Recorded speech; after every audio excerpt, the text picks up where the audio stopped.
Bonsoir à toutes et à tous et bienvenue à cette nouvelle édition d'Information dont voici le sommaire. Ce dimanche, le monde entier célèbre la journée mondiale de lutte contre le paludisme. Selon l'OMS, à la fin de l'année 2020, 24 pays avaient fait état d'une interruption de la transmission du paludisme, dont 11 ont été certifiés exempts de paludisme.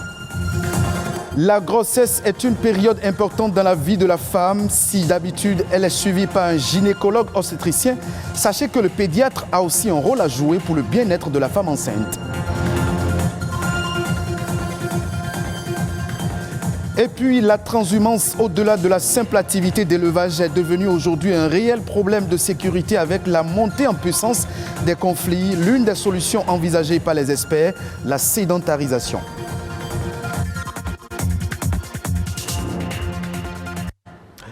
« 25 avril, une date qui marque la célébration de la Journée mondiale de lutte contre le paludisme, une journée reconnue par les Nations Unies pour mettre en lumière les efforts mondiaux de lutte contre la maladie et célébrer les progrès réalisés. Depuis 2000, le monde a fait des progrès historiques dans la lutte contre le paludisme, sauvant des millions de vies.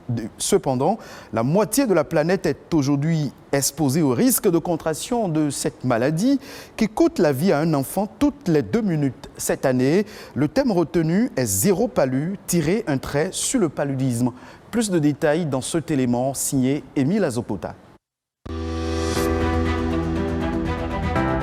Pendant les 2 dernières décennies, plusieurs pays à l'échelle mondiale ont fait de grands progrès dans la lutte contre le paludisme, sauvant plus de 7 millions de vies et prévenant plus d'1 milliard de cas de paludisme.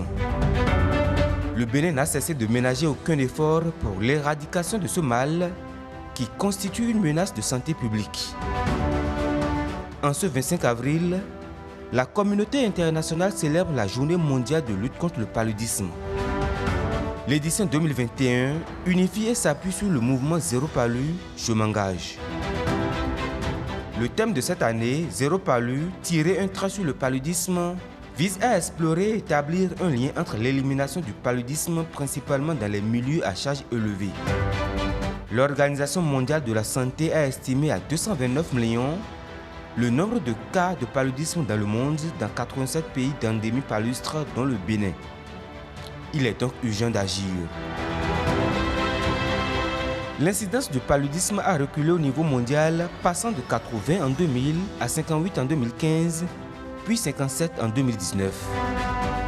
Les objectifs de la Journée mondiale de lutte contre le paludisme de cette année visent à mettre en lumière les efforts consentis des pays dans la lutte contre le paludisme, à inspirer un nouveau groupe de pays qui ont le potentiel d'éliminer la maladie d'ici 2025 et enfin, démontrer que Zéro palu est à la portée de tous les pays.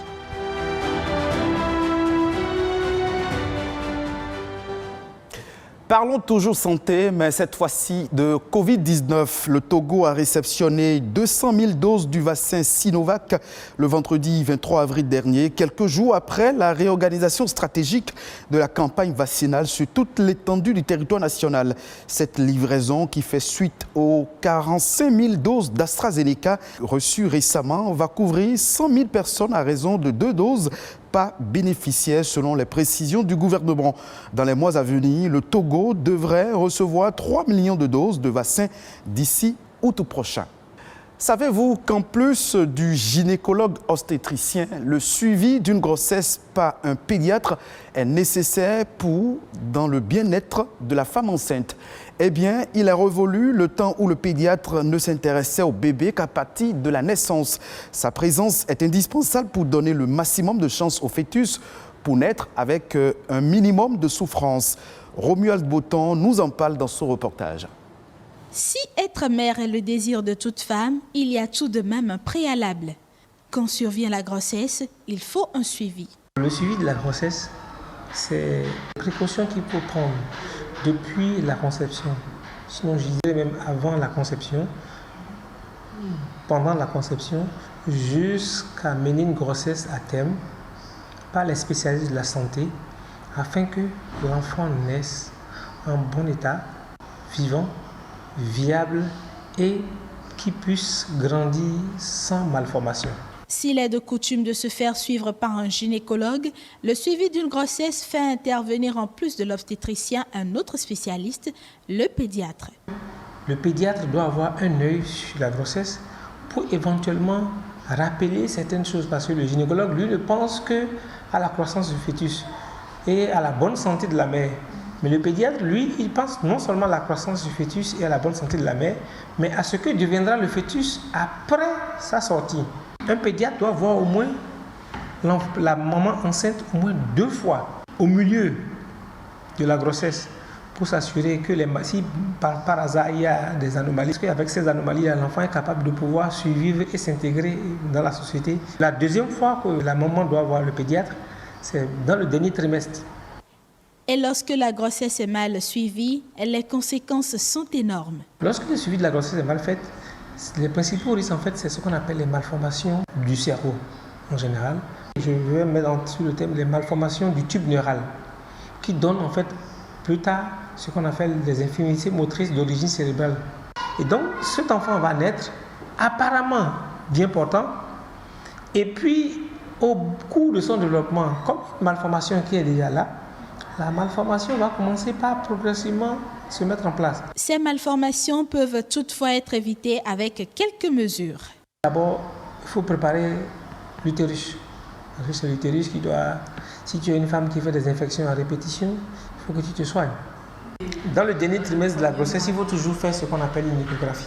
Avec le gynécologue, toujours faire une échographie pour voir s'il n'y a pas de malformation déjà là et pour voir s'il n'y a pas de possibilité de pouvoir rattraper quelque chose. Deuxième chose, il faut que le pédiatre voit pour dire s'il y a une malformation, qu'est-ce que je peux faire? Et la dernière chose qu'il faut faire et qu'on ne fait pas souvent sous nos cieux, c'est de faire ce qu'on appelle un prélèvement vaginal. Avant que la poche des os ne se rompe, faire juste un prélèvement vaginal et aller analyser pour savoir quel type de germe est déjà dans la flore qui puisse être notif pour l'enfant qui va traverser cette filière. L'enfant est le socle de la famille et de la société. Pour son bon développement et pour le bien de tous, un bon suivi de la grossesse par le tandem gynécologue-pédiatre est de mise.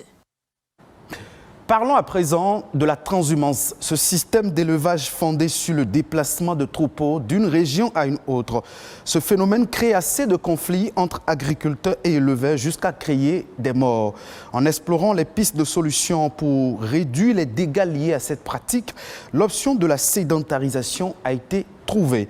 Amdi Bonoubo, agronome, nous en parle au micro de Amandine Niambossou. Fondamentalement, c'est les questions de ressources naturelles, c'est-à-dire les ressources fourragères et les points d'eau.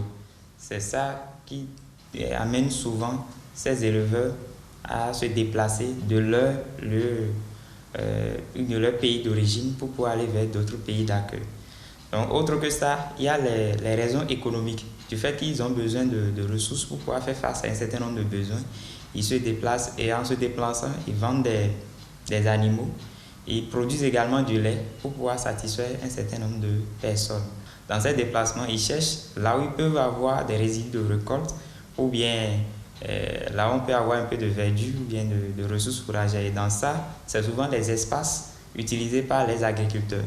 Et parfois, il y a même des spéculations sur champs et ces éleveurs ou bien ces animaux vont perdre ces ressources, ce qui crée fondamentalement des conflits entre éleveurs et puis les agriculteurs. Il y a la zone de Dassazoumé et puis la zone de Glazoué qui ont été identifiées comme des zones de transhumance.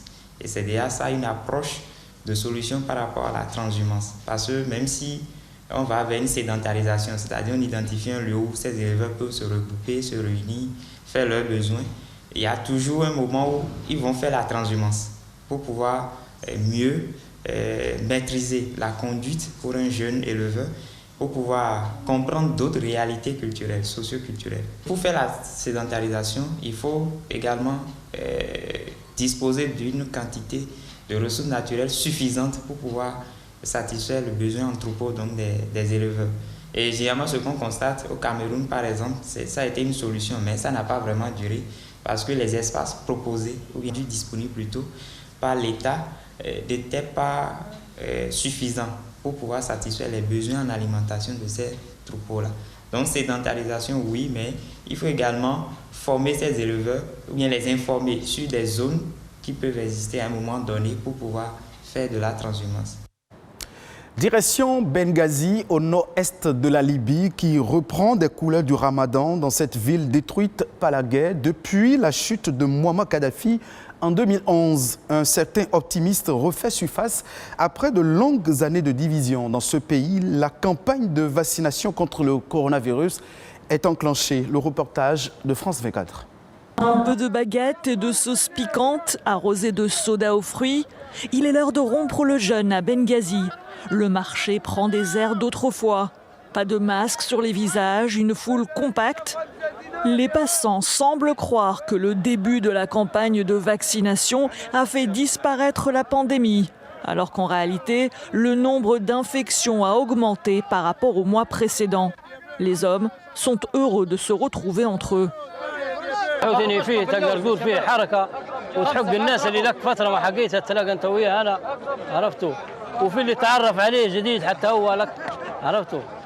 L'optimisme est là et tous espèrent voir repartir la croissance après un an de Covid-19 et des années de guerre et de division.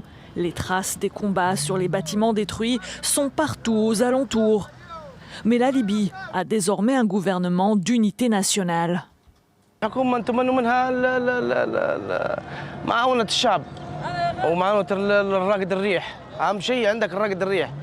الراقد الريح هو ما عنده مشاكل ما عنده بيش يصرف عليه عويلته ما عنده بيش هذا ما نتمنى من حكومة جديدة يعني.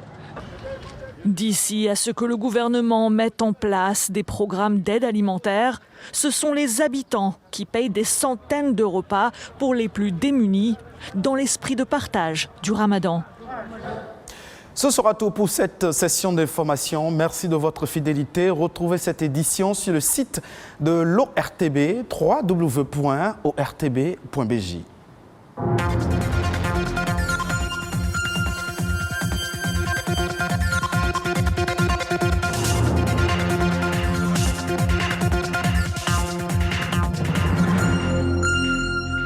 Nous parlons aujourd'hui, mesdames et messieurs, d'un sujet qui paraît tabou, un sujet dont on ne parle pas assez. Eh bien, il s'agit de l'hygiène menstruelle au niveau de la femme. Et nos invités sont déjà autour de cette table pour nous aider à en parler, à percer justement ce mystère. Jennifer Esmeralda Sativi, je vous laisse le soin de présenter nos invités. Oui, Roch, ils sont déjà installés, vous l'avez dit, hygiène menstruelle chez la jeune fille. Comment s'y prendre? Nous recevons Madame Sabrina Peizé. Bonjour. Bonjour madame, merci. Alors vous êtes représentante de la Fondation Claudine Talon et justement avec cette fondation vous avez beaucoup fait dans ce sens-là. Vous avez d'ailleurs eu un projet qui a traité du sujet. Certainement que vous aurez beaucoup de choses à nous dire sur la question. Oui. D'accord, nous avons en face de vous Chrislène Agasunon, une jeune fille qui va nous donner aussi son expérience rock. Vous êtes élève également. Oui, bonjour madame. Bonjour Chrislène. Bonjour monsieur. On a envie de vous entendre, Chrislène. Bonjour Chrislène. Bonjour monsieur. Voilà. D'accord. En forme? Oui, je vais très bien. D'accord, très bien. Et voilà, donc... Oui, nous aurons également, puisque Rox, il s'agit de la santé, nous aurons également un gynécologue, pas sur le plateau, mais qui va intervenir au téléphone. Il s'agit du docteur Serge Kitiron. Tout à fait, il nous donnera son explication sur le sujet et la façon dont le sujet est vécu par les jeunes filles, les femmes également. Alors Chrislène, dites-nous déjà, vous êtes une jeune fille, vous vivez le sujet dont nous parlons aujourd'hui. Déjà, est-ce qu'il vous est facile de gérer cette période de menstrues lorsque vous devez aller au cours? Non, bon, je dirais pas du tout. Pas du tout, parce que moi, j'ai les règles douloureuses. Donc, en début de menstru, j'ai vraiment les maux de ventre atroces, vraiment atroces. Donc, mes premières menstruations étaient vraiment très difficiles parce que je n'arrivais pas à supporter. Il y a même une fois, je pense que je suis rentrée à la maison juste à cause des maux de ventre. Donc, c'était vraiment compliqué. Et on a essayé de prendre des médicaments, mais le paracétamol, ça ne marche pas. Franchement, ça n'a pas marché sur moi. Spasfon-Lioc, franchement, ce n'était pas du tout la joie. Mais avec un peu de temps, au fur et à mesure, les douleurs ont commencé par s'estomper. Même actuellement, j'ai encore les douleurs, mais j'arrive à gérer. Et pendant que vous avez les douleurs, est-ce que vous arrivez à vous concentrer en classe ou bien vous restez à la maison carrément quand ça vient ou bien comment ça se passe? Bon, de façon générale, je n'aime pas manquer les cours, donc j'essaie de faire l'effort. Mais quand je n'arrive pas à supporter, je préfère rentrer parce que franchement, ça ne sert à rien de rester en classe alors qu'on n'est pas capable de suivre. Avec les douleurs, c'est vraiment pas facile. Donc, et vous rentrez, l'administration vous comprend ou bien vous simulez une maladie pour pouvoir rentrer ou bien